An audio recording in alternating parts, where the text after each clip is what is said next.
Hello guys, have you ever got payments from Google or you have an automatic subscription or you subscribe to that YouTube 1 month trial and then they started charging you money and you want to remove that?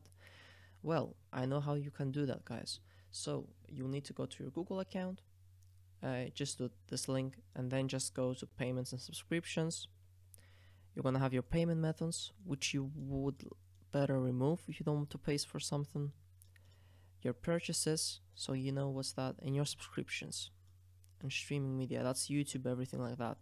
Of course, I do not have anything, but if you do, you wanna check it here.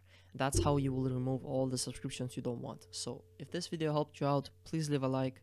It took me a bit of time to find it out, but I did. And yeah, if you want to see more videos, comment below what you want to see and I'll try doing it.